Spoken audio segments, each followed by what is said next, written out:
Hello Aquarius, welcome to the Plaid Oracle. The readings in this eclipse space have come out differently, in a different format than I usually do, and I've really been enjoying it.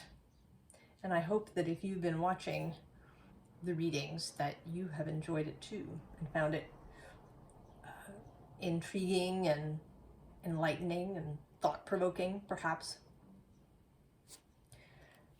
Your first card coming out from the Cantigee Oracle is the Infinite Web. And this came out for a different reading. And there it was right about the interconnectedness of all life being part of the whole web.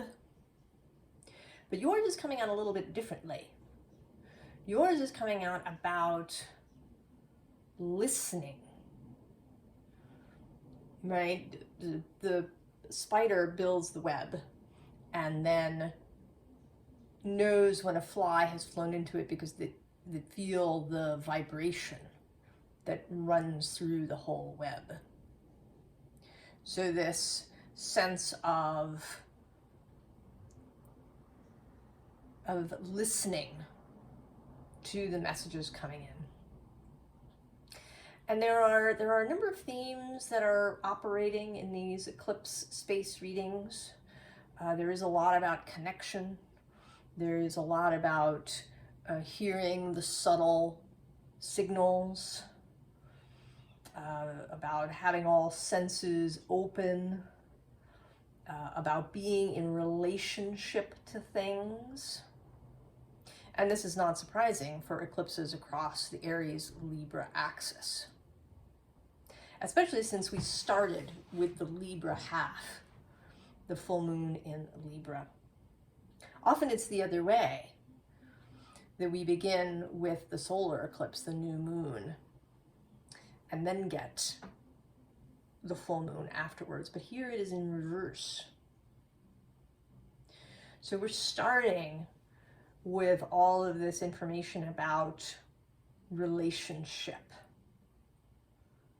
both with self and other. It'll be interesting to see what starts to come out for everybody after the solar eclipse in April. So being in the web and feeling the signals. There is a sense here, and we'll get to it, of waiting for something. But first, the underlying here is the moss cauldron. Now, this Cantigee Oracle has a great and very detailed guidebook, and each card has, actually several pages of information with keynotes and symbology and uses of portal and creative prompts and so on. And they all have a little story at the beginning, and I'm just going to read you that for this moss cauldron. As you walk through the woods, you come upon a great old tree with roots that have created a deep bowl in which moss has grown. You are transfixed by the play of light on the minuscule pearls of dew that adorn the rich green moss. You carefully extricate the moss from the tree roots so it maintains its bowl shape, and then walk on, cradling your green prize. When night falls, you build a fire, remembering the play of light on the glistening moss. You carefully turn the bowl inside out so the moss, still somehow covered in dew, can catch the flicker of the flames. Further entranced, you find yourself filling the moss bowl with water from a stream, carrying it back to the fire, and crafting a way to hang the moss bowl over the flames. As the water heats, you find yourself gathering an iridescent feather, a smooth stone, a bit of fur snagged on a burr, pollen from a blossom, a woody thorn, and a tendril from a viridescent vine. You carefully drop each forest finding into the steaming, moist green cauldron. You are brewing an elixir.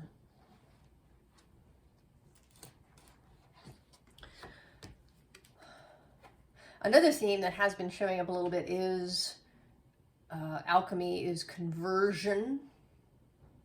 But here there is also the taking of many elements and bringing them together, a synergy, not so much alchemy, but synergy.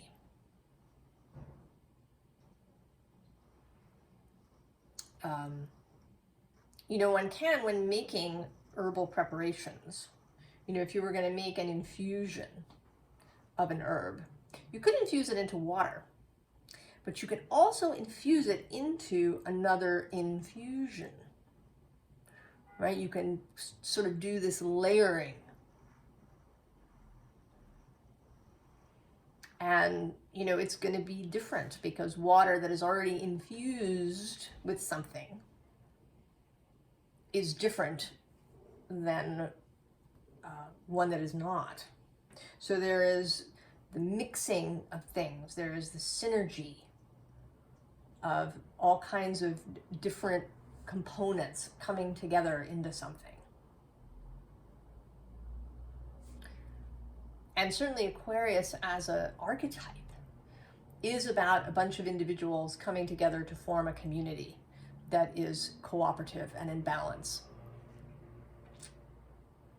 That you can have a community of individuals and that it can function both as a group and as individuals in its ideal form.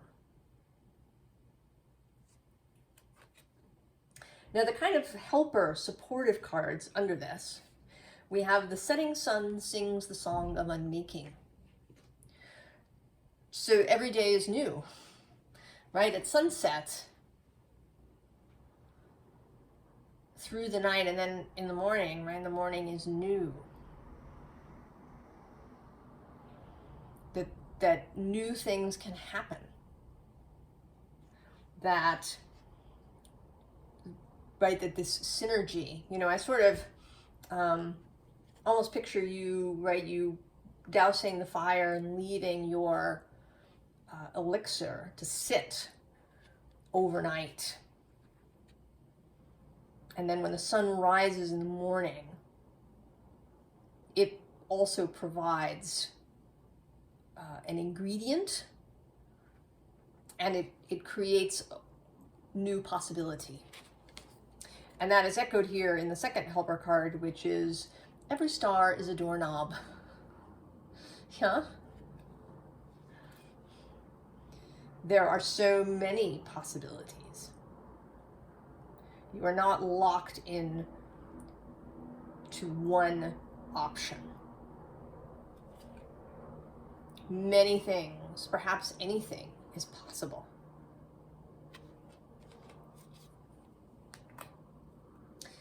So the supporting cast deck for this has Temperance. And there's two things coming through here. First of all, you are the water bearer. And this Temperance is the water bearer here, moving the water back and forth, really perhaps paying attention to the flow of the water. And I want to say this is, you know, yes, of course, you paying attention to your own emotional movement, but that there's more here about you and the other. This is about your skill in sensing the moods, the needs, the temperature, the vibrations of your community. And doing it with Temperance in, you know, in a calm and measured way. Now, the supportive aspects for this are the Three of Cups, first of all, which in this deck is very much about reconciliation. You know, this is Arthur with Lancelot and Guinevere, and Lancelot and Guinevere have an affair. So if these three, right, are coming together to create reconciliation around past hurts, betrayals, abandonments, neglects, guilt, any of that stuff that people are carrying.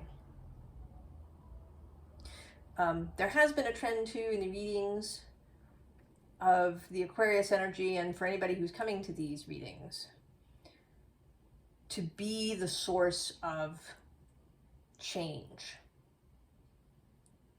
The source of information, the source of change, the source of healing for others. But in an indirect way. And maybe that's partly this lunar eclipse effect. That in an eclipse there is an occultation of something, but then there is also revelation. So there is there's subtle energies at play. So that this is not, these readings are not about you going out and directly attempting to change something or heal something, right, in that direct, purposeful, strategic way. This is more about you moving with subtlety and discernment to create this reconciliation. And it may be that you need to do this for yourself first. If you're still walking around with some resentments, it may be that this eclipse period is partly for you to work through some of those. And then the other helper is the Hierophant. So your ability to be an authority, to know that you're capable, to know that you know what you're doing, to feel confident about what you're perceiving and feeling, to not second guess yourself when you read the temperature of a room.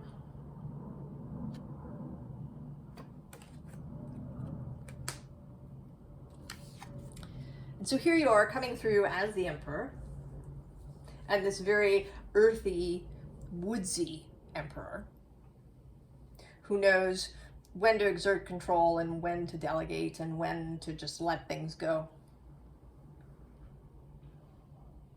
Right? He is the sort of emperor who, might have a moss cauldron. Right? There's a bit of the magician in this emperor.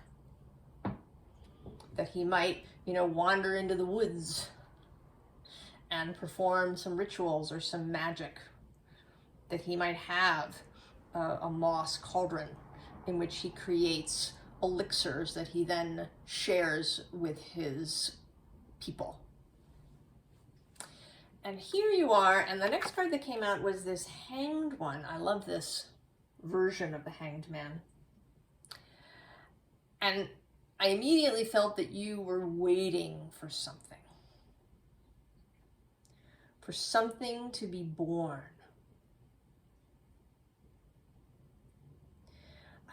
And I don't have anything specific, but I want to say that maybe you're waiting for perhaps a threshold of people in your community that are open to this kind of work, perhaps. It might be somebody specific who you're waiting to be open. Maybe you have a partner in this work.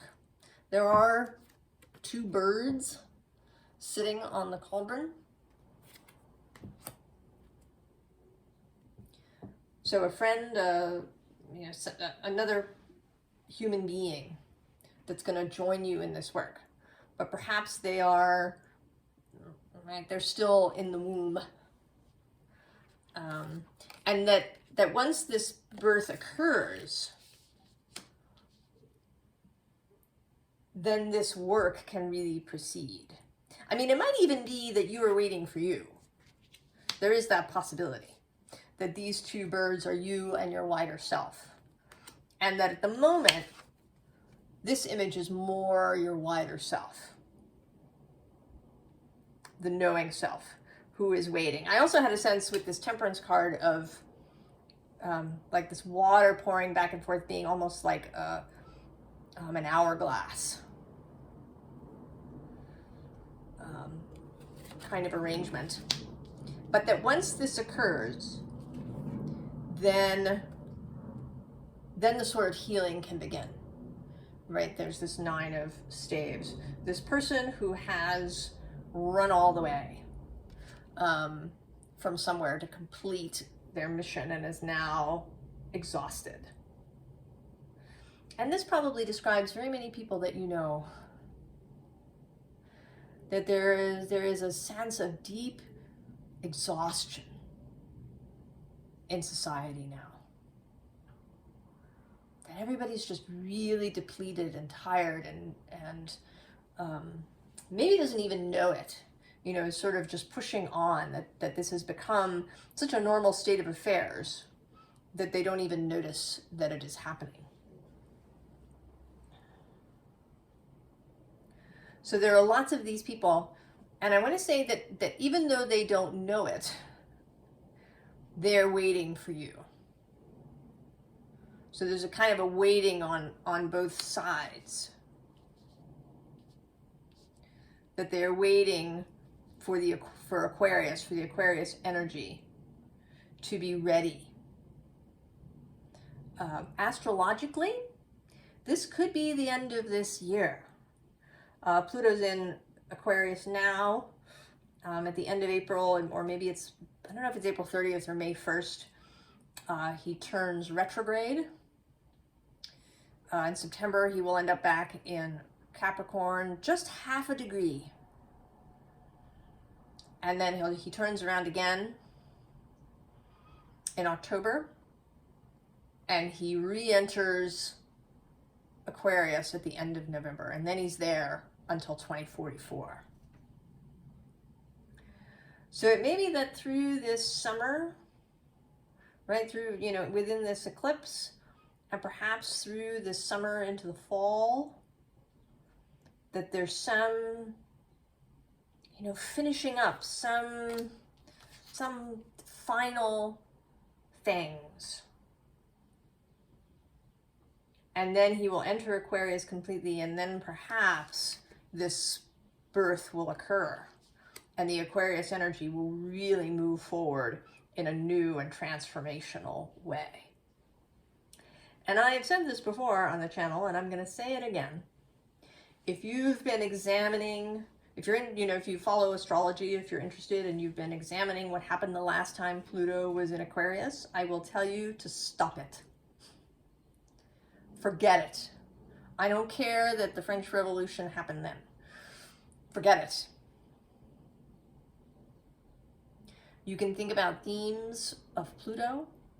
You can think about what you feel are themes of Aquarius. But I want you to hold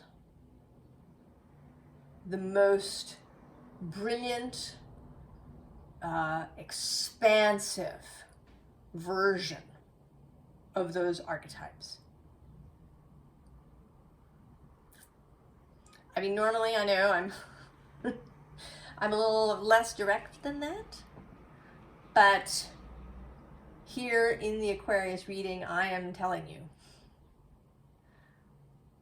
hold the most expansive, joy-filled, transformational, alchemical vision of what Pluto moving through Aquarius could mean for the world. So, the fairies, Solus, the sun. And I'm going to read you a little bit of his card. So the fairies are kind of divided into groups. And the first groups are these sort of universal cosmic energies, like the unity and the ecstasy, the guardian of the gate, these kinds of energies. And then the very last card in this group, before we get to more embodied physical fairies, is Solus. Solus stands midway between the realm of the singers and that of manifest reality, the realms of fairy, this world, and other realms and dimensions. The singers dwell in a cosmos without boundaries or differentiations, but we and the fairies live in worlds where there are limitations to overcome and boundaries to identify and expand, which helps us grow. When we don't know what we need or who to turn to, Solace will help us if we ask. To an Oracle group member, Solace said, "Allow the surface noise to fade. I'm here waiting." And what's interesting is that his helper cards are, first of all, the Dark Lady. So, the day and the night, the dark and the lit. And then below her, himself. He's the shamanic figure. And I might actually read a tiny bit of him as well.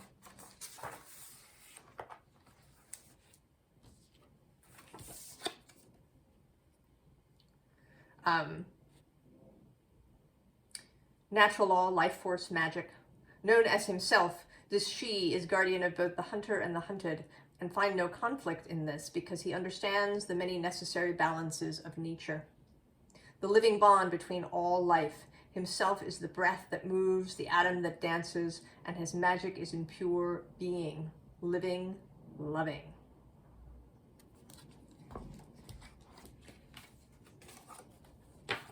Right, and the Dark Lady is about ritual,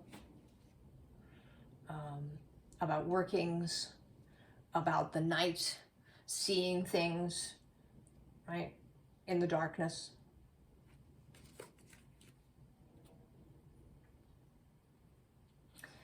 And we see that right here in this Seven of Pentacles, which I think is a representation of how we are, right, how society has been. Right? Self-harming. This black swan image. If you've ever seen the movie, right, it's, self-abusive. And with this image of the red shoes, if you know that fairy tale, right, of dancing yourself to death. Now, below that, the cards that want to assist with this are the Knight of Swords and the Eight of Swords. And this, right, the Knight is the knowledge, the understanding, the clarity that will wake her out of this Eight of Swords.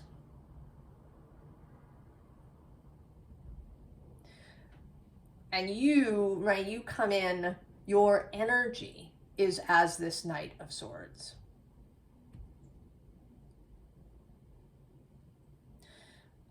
Not in the sense, right, you're not rescuing anybody.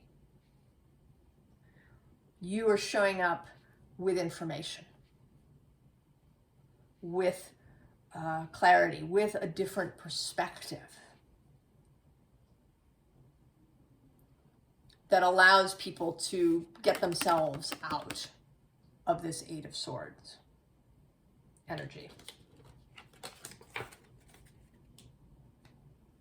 And then right in the continuation of that, we have the Lady of the Lake.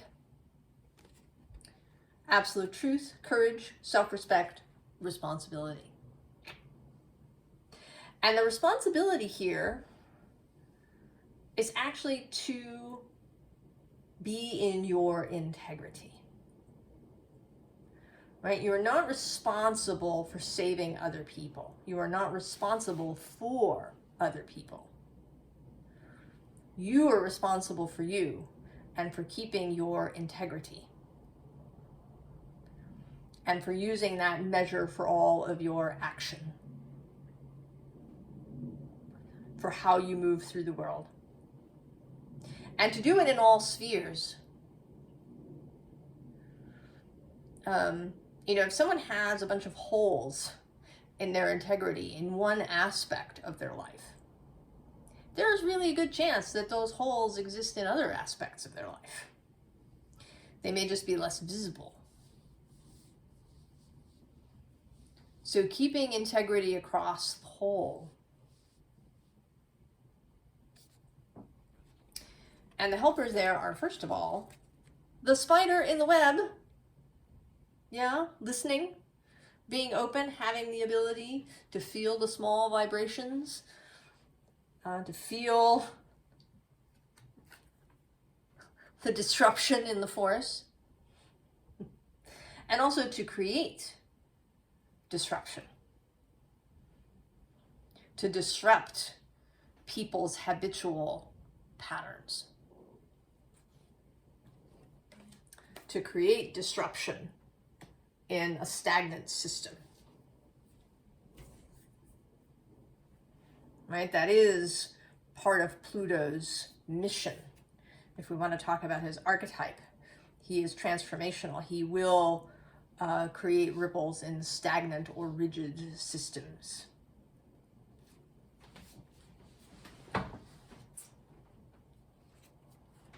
And then the sun repeats. And this time, this is a very lovely sun. Right? This is a beautiful sunny day in a field of sunflowers. The feeling of warmth, the feeling of growth, of fecundity, of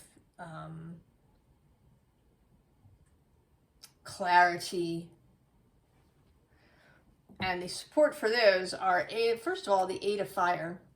And this particular 8 of fire that is, right, it actually feels a little mischievous, a little, definitely playful,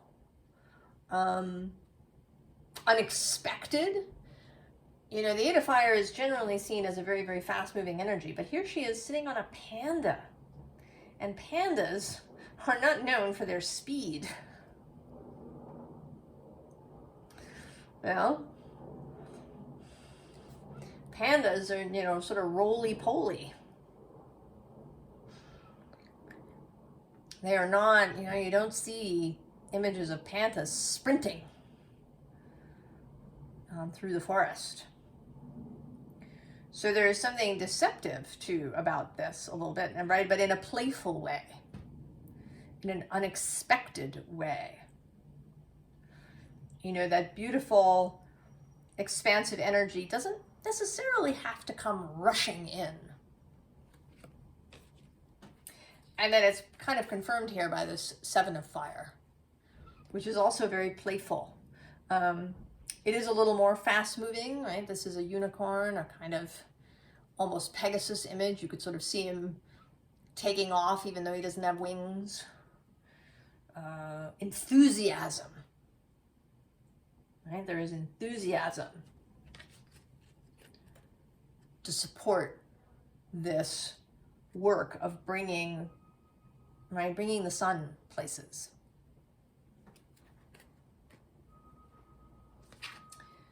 The first fairy card is He of the Fiery Sword. So this is the active principle. The other card that's here is called She of the Cruach. And that card actually came out in all the readings up until this one. And now we're having her, right, she's counterpart, He of the Fiery Sword. Also truth, protection, devotion, right, the knightly kind of virtues, discipline, right, this sword, right, the sword of truth. And coming out with that is death. And I'm going to say this is Pluto.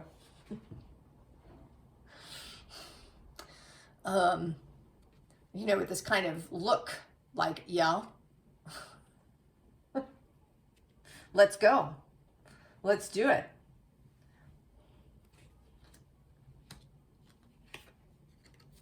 And then the Queen of Cups, bringing some gentleness, bringing compassion. This is not meant to be a ruthless energy. It's not meant to just like scythe through this, this isn't a, right? You're not wielding the sword in battle. There's gentleness, there's love, there's emotional intelligence.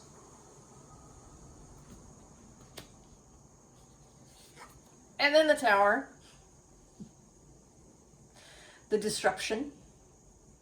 And in this fight, this Tower isn't, there's no lightning going on. But there may be secrets revealed. There may be just unexpected revelations, new information. There may be things not being what they appear, perhaps. But there is disruption to the status quo. Then we have Mick the Myomancer. And I'm going to read a little bit of him.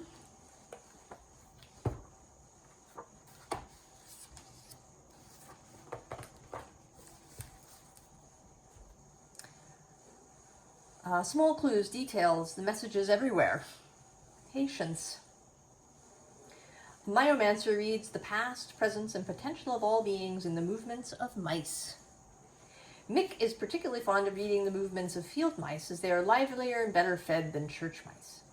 Mick could learn the same things by reading berries or the patterns made by fallen leaves or any one of a billion other things, but his specialty is mice. He can learn endless things from the way they twitch their whiskers and hold their tails. He sees hidden information in the patterns of growth and coloration in their fur, the way the wind rumples it, and how they preen themselves. Little things can tell us a lot. Everything bears messages about the universe around us. Studying the details sometimes enables us to deduce the whole. Right? This is this energy of feeling your way. Right? What is the movement in the force? That's, that's coming up. That helps you to know how to move. Because you're not forming some long-term strategy. This is about feeling your way as you go. And it may be, and I say feeling your way, but it could be that you are what's sometimes called claircognizant, that ideas just drop into your head and that you know that they're true. So however it is that you receive this information, the universe speaks to us in ways that we can accept and understand. So some people may receive more stuff, actually feeling stuff in their body. They get a stomach ache or a tension somewhere else or a headache or whatever it is. And you may just receive a clear idea, or you may get information from overhearing snatches of conversation or from the songs that appear in your head when you wake up in the morning or that come on the radio. So however it is that you receive information, pay attention to the details. And here with letting go of the expected, right? Every star is a doorknob. If you stick to what you expect, right? What, maybe you've had in the past, then you're creating some predetermination. So you want to let go of that.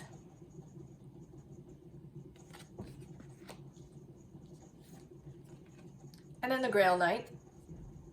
Now this says romance, illusion, seeking the sacred. But for me, this card is all about devotion. Right? This knight is devoting himself.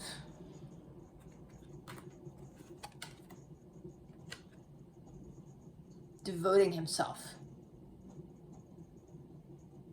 to this, I want to say this way of life. It's not even that it's a quest.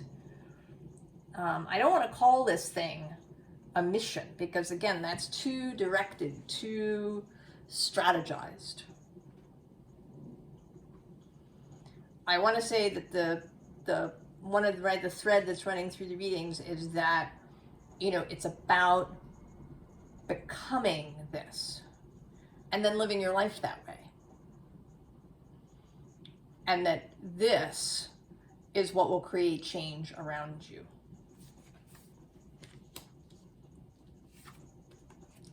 And then wealth. The wealth of information, the wealth of opportunities for knowing, the wealth of avenues for gaining information, right? The wealth of detail. The wealth of practices, right? All the options. I mean, it's kind of a Gemini thing, but I want to say there's bits of Aquarius in that too, right? A community benefits when there's lots of different skills within the community, right? You have a group of people who are all carpenters. You know, yeah, you can build the structure of the house, but it's not going to help you wire the house or do the plumbing. So when there's a wide skill set, when there's lots of options, so that people can really find what works for them. And you have that. It's one of the glories of the internet, is that there's lots of information about many different things. You know, and this is finding your personal, unique way. Finding what is yours. Putting, you know, perhaps it's putting a bunch of things together that are disparate. And certainly the New Age is criticized for that. That it, you know, that it takes bits of Christianity and bits of Buddhism and bits of other things and mixes them up. But I say, why not? If this is for your personal life, for how you are going to move through the world, what works for you, I say, why not? If it works for you. You're not wanting anybody else to do it. You're not requiring anybody else to do it. This is just for you. And you have this wealth of information and opportunity and availability of different things.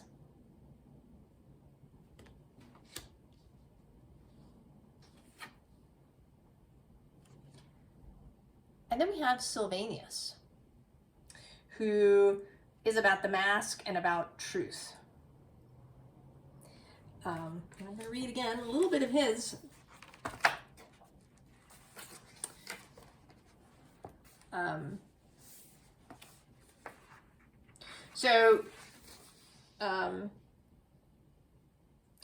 The writer says, I thought it was very odd that there is a mask of truth.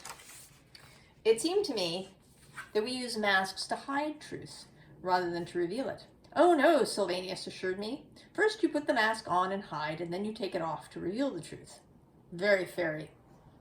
I see, I said, not certain I did, but not sure I wanted to either. Besides, Sylvanus continued, your face is not your truth. Sometimes faces need to be hidden so truth can be seen. Or sometimes you need to make a crack in the consciousness, an aha moment, in order to see a truth you have been blind to. Duh.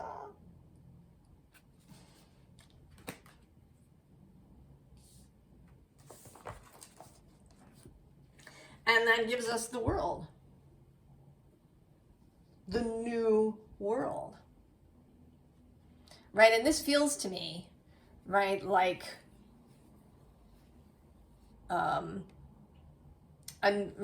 this is like a birth, right? The birth of something new, of a new world.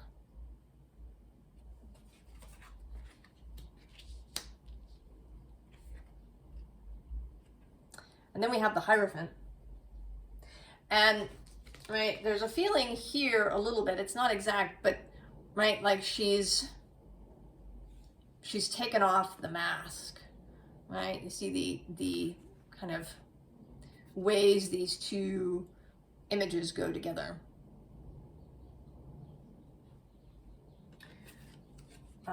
That you have taken off your mask now to reveal the truth. And I want to say that there may be times when you put your mask back on that, you know, it's possible that some of these people may need information to come from a particular source in a particular fashion. You know, maybe they need peer-reviewed scientific studies in order to accept something. And so maybe you put that mask on and you talk about things in that way to particular people. And you're going to know that, again, without having to think about it a lot. You will just know that this person, in order to accept something, needs it to come in a particular kind of package. And this is the beauty also, right, of the internet of the world, that people write about things from many different perspectives and in many different ways, so that we can all find the way that works best for us and that we can really understand.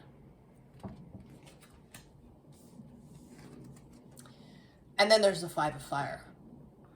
And in this card, as well as in a couple of other decks, this really feels to me like creation, right? She's sitting here, and this is kind of the quantum space, and different things are coming together.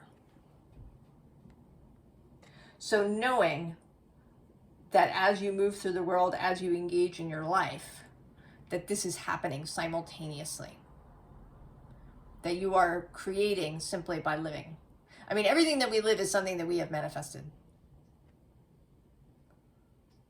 Yeah, or attracted into our life.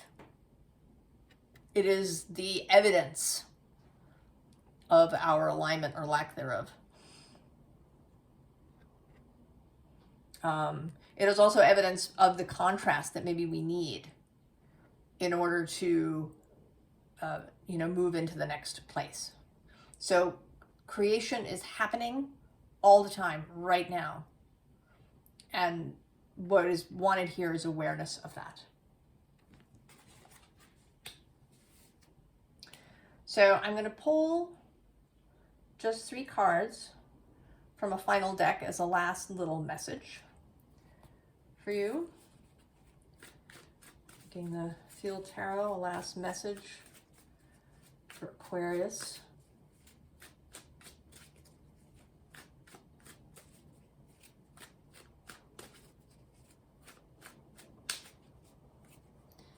Okay.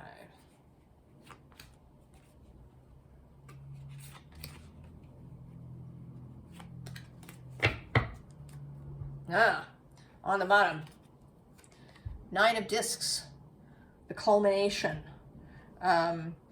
the sense of sovereignty, of mastery of your material and energetic, right, kind of energetic material, that part of your life. Now, interestingly, the helper cards here are this 7 of Swords, but it's coming up not so much as, right, not as deception, but you, right, you with your sword, and you moving in this kind of forest way. So you're not coming out directly and saying to somebody, you know, you need to change X, Y, and Z.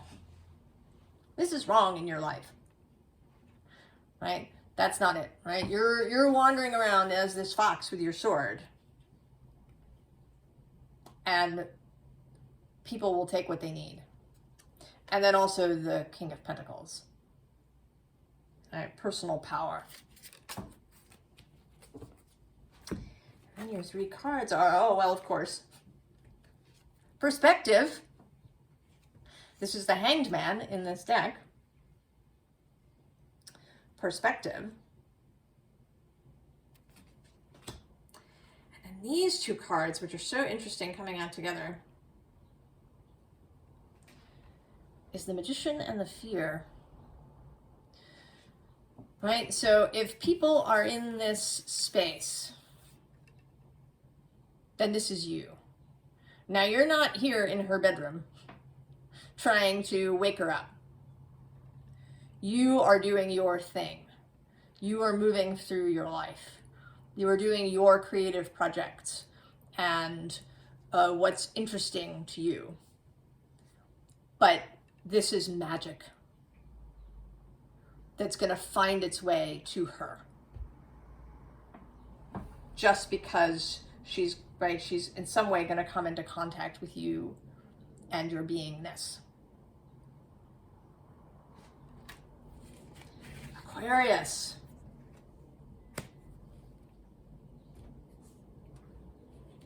I am excited for this new incarnation of you and of how this Aquarius energy is going to move through the world. I think there's enormous potential for change. I wish you the very, very best, and I will see you next time. So long.